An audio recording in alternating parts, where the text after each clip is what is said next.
रहते हैं, अरदास करते रहते हैं, और उसका मकसद सिर्फ एक ही होता है कि हर जीव सुख शांति हासिल करे, हर इंसान को वो खुशियां मिले जिसके लिए वो दुआएं करता है, प्रार्थनाएं करता है। पर जायज नाजायज मांग ना तो कभी पूरी होती है और ना उसके लिए संत पीर फकीर कोई दुआएं करते हैं। जायज नाजायज, सही है गलत है, इसका पता कैसे चले? आप अगर सत्संग लगातार सुनते हैं, ये हो ही नहीं सकता कि आपको यह ना पता चले सही मांग कौन सी है और गलत मांग कौन सी है। सही मांग वो होती है जिससे परिवार का भला हो, समाज का भला हो, देश का भला हो और संसार का भला हो। सही मांग वो भी होती है शरीर का भला हो, आत्मा का भला हो और दिमाग में शांति रहे, संतोष धन आए, मन ना भटकाए, माया ना छलिया बने, काम वासना क्रोध लोभ मोह अहंकार तंग ना करें। ये सारी प्रार्थनाएं जब की जाती हैं तो परमपिता परमात्मा की दरगाह में मंजूर होती हैं।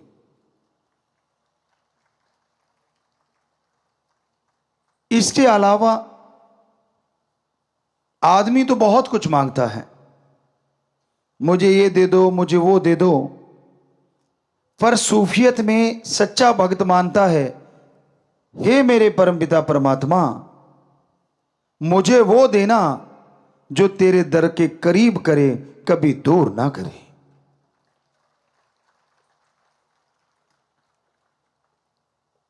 बहुत धन दौलत आ गई लोगों के पास, ऐशो आराम के साधन हो जाते हैं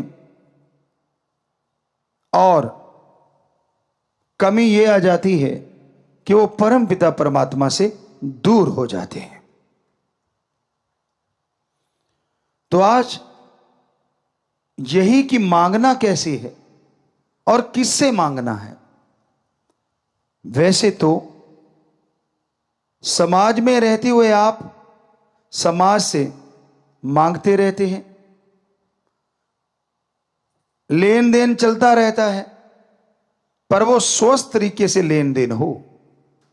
जुबान के पक्के बनो, और जो जुबान के पक्के होते हैं उन पे ही समाज में विश्वास किया जाता है, यकीन किया जाता है। जो जुबान के कच्चे होते हैं, घर वाले यकीन नहीं करते, समाज तो क्या करेगा।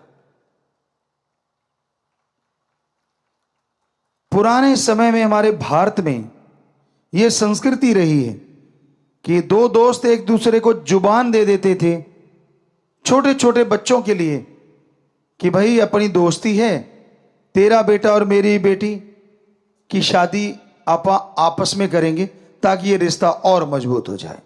तो दोनों हाथ मिलाया या यूं कह दिया कि हाँ पक्का, और फिर 100% वो पक्का होता था, उसमें कच्चापन नहीं आता था।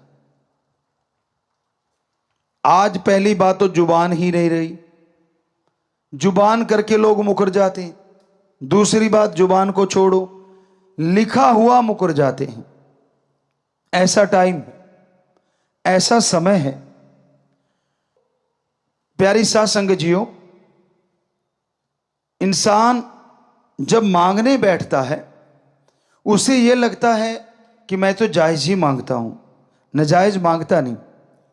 आप उस बच्चे की तरह हो जो छोटे से होता है, बिल्कुल छोटी सी उम्र में सांप को देख के कहता है मैंने पकड़ना है, कोयले को देख के कहता है मैंने खाना है। तो क्या अच्छे मां बाप आप में से अपने बच्चों को वो खिला देंगे? क्या आप अपने बच्चे के हाथ में सांप पकड़ा देंगे? कभी नहीं।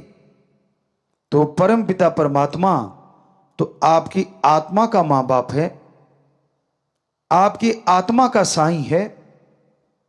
आप नाजायज मांगेंगे तो वो आत्मघात के लिए कभी भी आपको नहीं देगा, अगर आप भक्त हैं।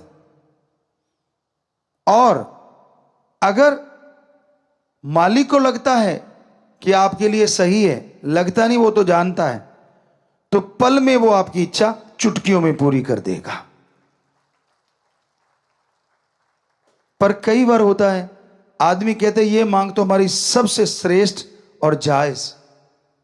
आप नहीं समझ सकते, वो मांग जायज है, सर्वश्रेष्ठ है, 100% सच। और मालिक अल्लाह राम 100% पूरी भी करता है, लेकिन थोड़ा आगे पीछे होता है। तो उसमें घबराओ नहीं, बल्कि सुमरन, अखंड सुमरन सेवा में लगे रहो, इबादत करते रहो, भक्ति करते रहो। तो यकीन मानो वो भक्ति के बदले आपकी वो जायज मांग ही पूरी नहीं होगी, भक्ति का फल भी आपके अकाउंट में जमा हो जाएगा। क्योंकि उसने इस बहाने आपको पता नहीं क्या क्या बख्श देना है। आप अपने सतगुरु से प्रीत करते हो, यानी ओम हरि अल्लाह राम से, या गुरु पीर फकीर से प्रीत रखते हो, उसके लिए तड़फते हो और सुमरन करते हो कि मेरी क्यों नहीं सुनता। वो सुन रहा है, और यकीन मानो 100% सुनेगा।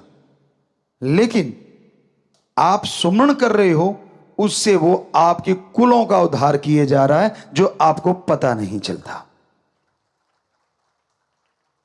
आने वाले बुरी वक्त की तपिश से वो आपको बचाए जा रहा है। आने वाली तेज गर्म हवाओं से वो ढाल बन के आपके सामने खड़ा हुआ है। आने वाले बुरे वक्त से सुमरन करवा के आपको वो धुरी का दाना बनाना चाहता है, जिस पे चक्की घूमती है, सारे दाने पिस जाते हैं, लेकिन वो जो धुरी के साथ, वो जो किल्ली के साथ, वो कील के साथ जो दाने लग जाते हैं, जिस पे चक्की घूम रही है, पत्थर उठा के देखो, वो दाने ज्यों के त्यों बच जाते हैं। इसलिए वो आपसे वो सुमरन करवा रहा है। इसलिए आपको कहता है नाम चर्चा में, यानी मालिक के नाम की यहां चर्चा हो। शॉर्ट में बेपरवाह जी ने नाम चर्चा, उसका नाम रखा कि परम पिता परमात्मा के नाम की चर्चा हो। वहां जाके सुनो, फल बहुत मिलेगा। जितना आगे मिलता था उससे सैकड़ों गुना ज्यादा यह फल रोजाना बढ़ता जाएगा। जितना आप रेगुलर होते जाओगे उतना फल बढ़ता जाएगा। आजकल नहीं है, जो कि स्कूलों में होना चाहिए। हमारे टाइम में था कि जो सबसे ज्यादा जिसकी हाजिरी होगी स्कूल में, उस बच्चे को अवार्ड दिया जाता, चाहे कॉपी पेन ही क्यों ना हो। आज तो युग बड़ा आ गया, थोड़ा बड़ा अवार्ड भी रखा जा सकता है। तो उस वजह से बच्चे कंपटीशन में आ जाते थे और स्कूल से बंक नहीं मारते थे। फायदा किसका? बच्चों का भी, टीचरों का, प्रिंसिपल, हेडमास्टर का। क्यों? क्योंकि बच्चे लगातार आएंगे, ज्यादा ज्ञान हासिल करेंगे, तो मेरिट होल्डर तो क्या, वो जिले में और हो सकता है स्टेट, देश में भी टॉप आ जाए। आज के युग में हमने देखा बच्चे बंक मार के अपने आप को बड़ा साबित करते हैं कि मैंने इतने बंक मारे हुए हैं। उनको लगता है मैंने बहुत बड़ा काम कर रखा है। ये नहीं पता कि आपने अपने एम के अंदर सुराख कर रखा है। बचपन में एम होता है कुछ बनना, और जब जवानी आती है तब तक बन जाना, और जब अधेड़ अवस्था आती है तब तक बन के सारी खुशियां हासिल करना। लेकिन आज के दौर में ये चीजें नहीं है।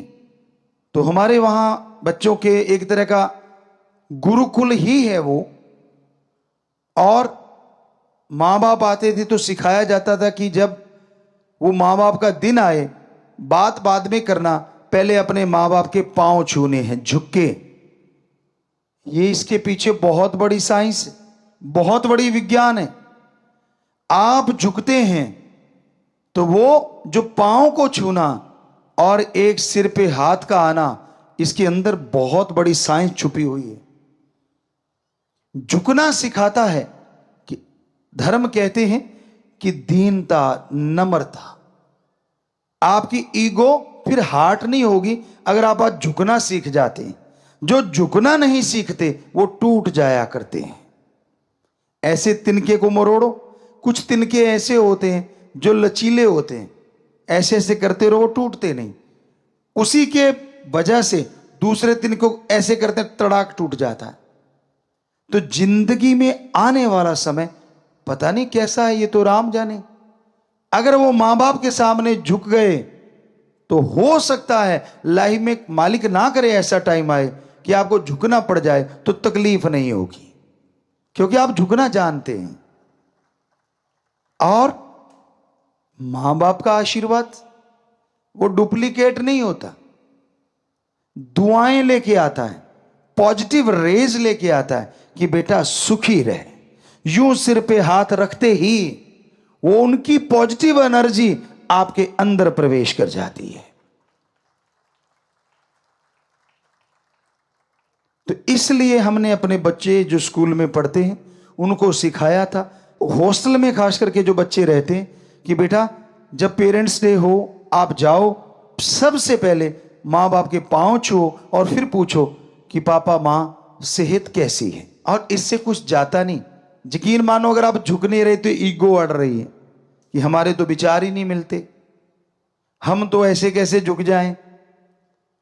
विचार अपनी जगह, थॉट्स अपनी जगह, पर ये लेना देना अपनी जगह। आप सत्कार देते हो, बदले में पॉजिटिव एनर्जी ले लेते हो। बताओ फायदा किसको। ना चाहते हुए बुजुर्गों को हाथ रखना पड़ता है, पर कई बुजुर्ग होते हैं पीठ घुमा लेते हैं कितने के दिन। वो जट्टू इंजीनियर वाला काम तो होने से रहा, जो आपने देखा था कि वो पीछे पड़ गए थे क्योंकि उन्होंने तो अचानक पैर पकड़ के खींच लिए थे। खींचने नहीं, टच करने होते हैं। तो वो तरीका, अब साइंस भी इस चीज को मानने लगी।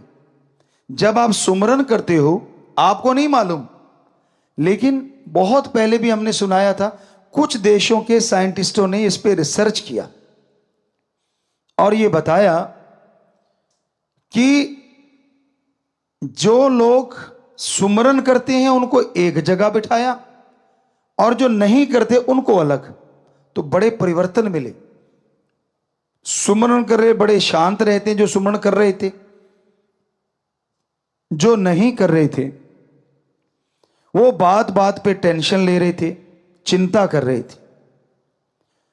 सुमरन कर रहे थे वो जिंदगी जीने के ढंग सीख रहे थे, और सुमरन नहीं करते थे वो टेंशन लेके सुसाइड की तरफ जा रहे थे। फिर उन्होंने उनका रिसर्च बंद कर दिया, अब सुमरन वालों पे फोकस कर दिया कि ऐसा क्यों है।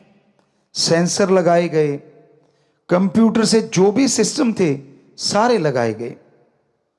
और ये बहुत पहले की बात है, सर्च करने पे शायद मिल जाए, लेकिन हमने कहीं पढ़ी थी।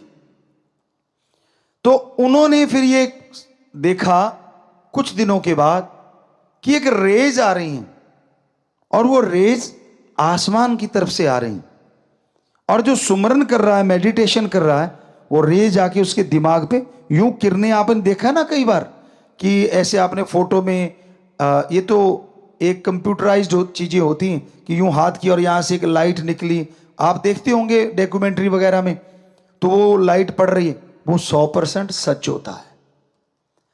ऊपर से रेज आती है और वो माइंड में टकराती हैं, ये साइंटिस्ट कह रहे हैं, और उनके अंदर माइंड में परिवर्तन आने शुरू हो जाते हैं। डीएनए के जो सेल्स हैं वो मजबूत होते हैं, अंदर डीएनए पनप रहा है, वो और स्ट्रांग होता चला जाता है। फिर उन्होंने सोचा इन रेज का पीछा किया जाए। जब उन्होंने उस रेज का पीछा किया तो एक हद के बाद पता नहीं चला वो रेज आ कहां से रही, क्योंकि इनकी जो साइंस की जो दायरा है वो ब्रह्मांड के अंदर तक का है, और वो ब्रह्मांड से पार से आती हैं रेस। किससे आती हैं? ओम, एक ओंकार, अल्लाह, गॉड, सुप्रीम पावर से आती है। क्या संत पीर फकीर आशीर्वाद देते उससे भी रेज आती?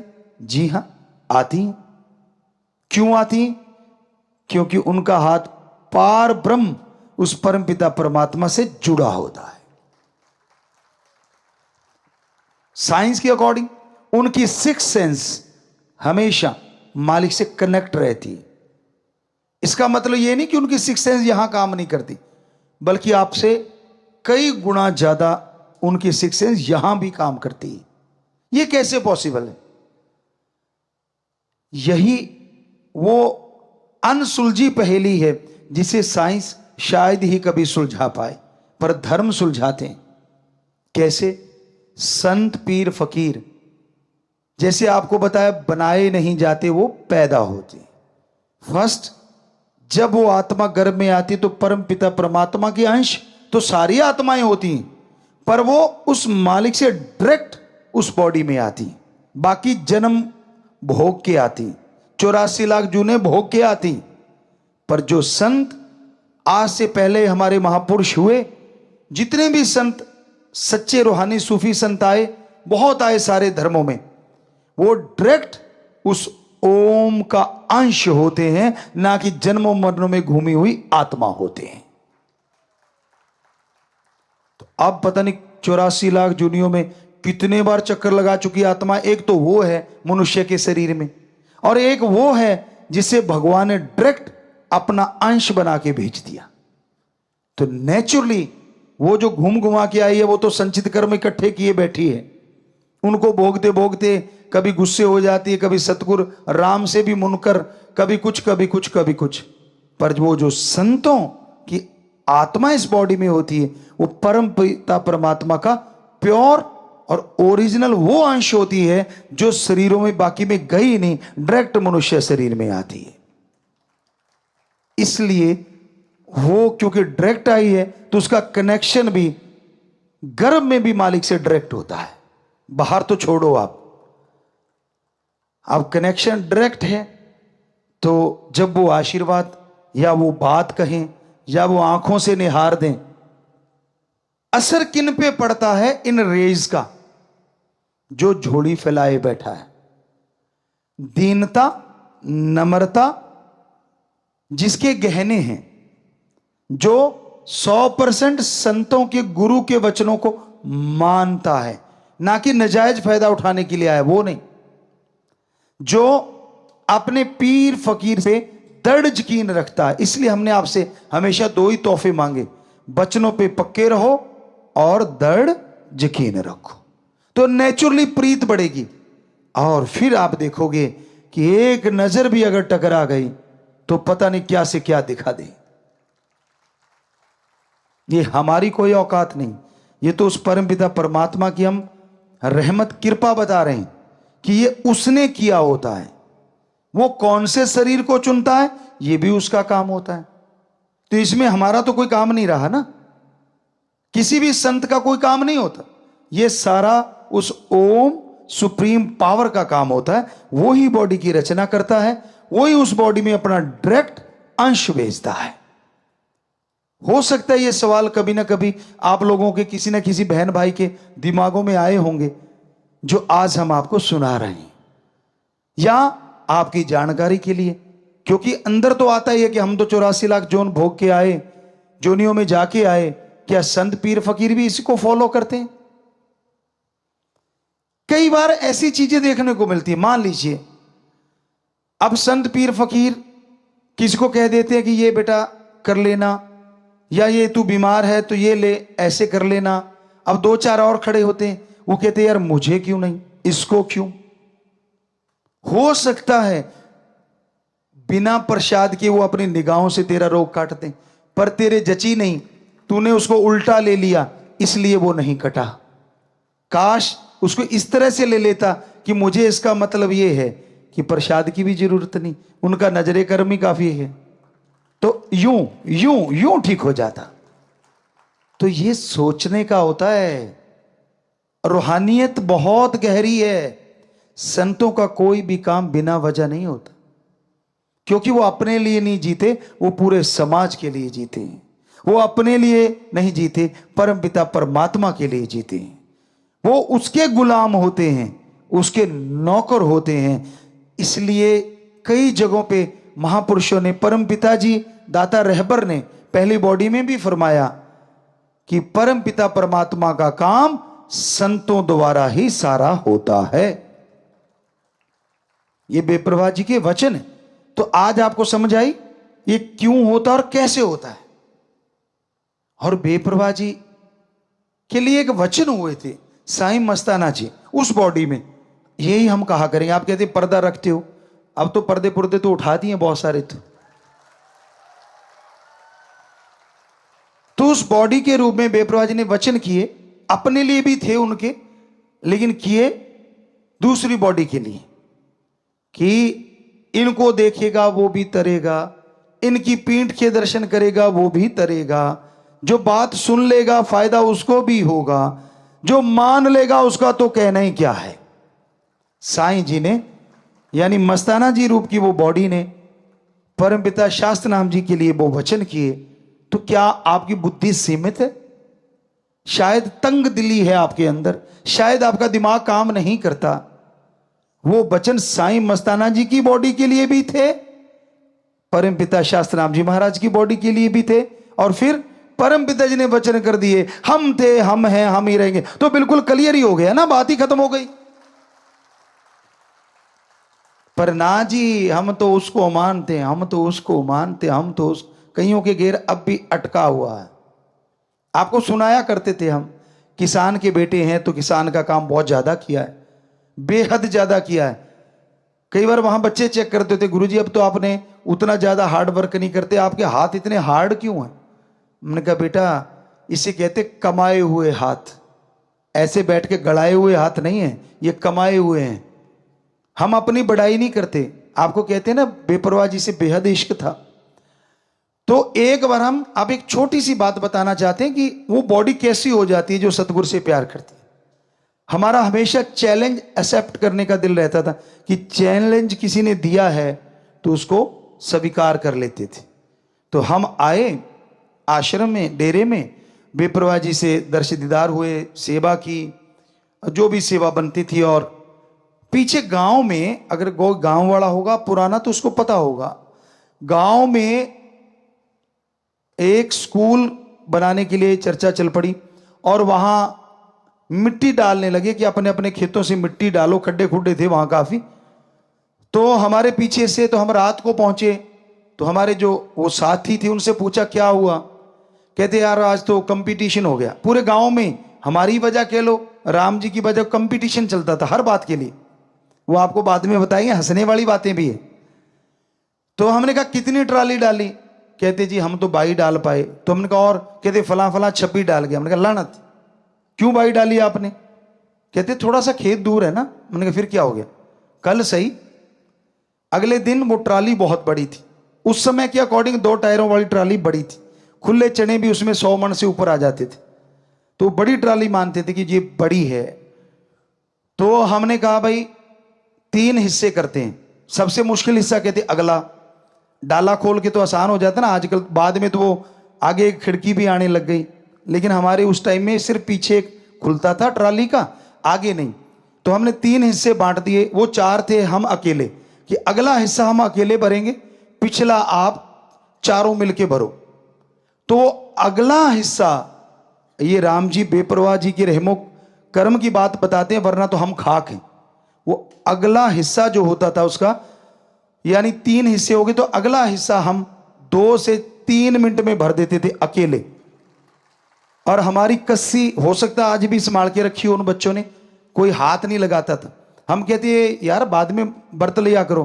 तो जो उनमें सबसे पावरफुल था वो कहता था मामा ये कस्सी को देख के ना माथा टेक देते हैं, भाई जिसकी तू है वो ही उठाएगा, पंगा नहीं लेने का। एक बार या हमारे ताऊ जी का बेटा वो चले गए थे, उसके दल है मैं चलाऊंगा, तो उनका पेट इतना खिंच गया था 2-3 दिन पड़े रहे थे। और हमें वो कहने लगे, आज भी याद है जब हम आपस में मिले, कहने लगा जरूरी सी पंगा लेना।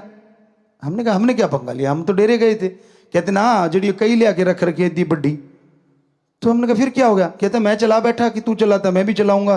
पानी की बारी थी, मोगा बड़ा था। तो कहता है पूछ मत, उस दिन से ये सारा डंगा खींचा पड़ा है। तो हमने कहा वो क्या कहते थे? वो कहते भाई हम तो 7 दाने दर के माथा टेकते हैं, हम नहीं इसको छेड़ते। तो असल में बहुत बड़ी कस्सी थी। कबूल शाह खुब्बन एक जगह है, वहां से वो आई हुई थी, तब बड़ी मशहूर थी वहां की, आज हमें नहीं मालूम। तो वो कस्सी से हम 2 से 3 मिनट में भरते थे, और वो चारों मिलके 2 हिस्से जो थे वो लगभग 10 से 15 मिनट लगा देते। वो भी तब जब हम ऊपर खड़े करते, लानत आपकी हमने भर दिया, अरे क्या कर रहे हो, अरे जोर लगाओ। तो उस दिन दूसरे जो चैलेंज वाले थे उन्होंने 28 और हमने शायद 40 ट्रालियां डाली थी। तो ये कहने का मतलब बेपरवाही का रहमो करम, दया में रहमत, दृढ़ यकीन हो। अब आप कहोगे जी अब हमें समझ आ गई, आप ऐसे कैसे कर लेते थे? अगर आपको समझ आ गई तो जरा सोचो, हमें कस्सी चलाने की क्या जरूरत थी? फिर फूंक मारते, ट्राली भर जाती, ले जाते। बताओ, है जवाब कोई आपके पास? अरे भाई तब हम इस ताकत का इस्तेमाल नहीं करते थे, जो राम जी ने ये बॉडी बनाई थी इसकी ही इस्तेमाल करते थे। ओनली ह्यूमन बीइंग, एक मनुष्य की तरह, आम इंसान की तरह। वो बेपरवाह जी ने रहमत वो कर रखी थी, उसमें कोई दो राय नहीं। लेकिन जब तक जाहिर नहीं होता शरीर, राम जी करते नहीं, तब तक वो चीजें नहीं दिखाते। हाँ, उनको दिखा भी देते हैं जिनका दृढ़ यकीन होता है, उनको तब भी वो चीजें मिलने लग जाती हैं जो बाद में मिलती हैं। मिली लोगों को वो जानते हैं। तो हमारा आज यही बताने का उद्देश्य है कि इस तरह से अगर आप सच्चे दिल से मालिक से प्यार करोगे तो यकीन मानो कभी हारोगे नहीं। अगर पॉजिटिव रहोगे तो नेगेटिविटी नजदीक नहीं फटकेगी। हमेशा पॉजिटिव रहो, हमेशा दृढ़ यकीन रखो अपने सदगुरु पे, मालिक माला माल कर देते हैं।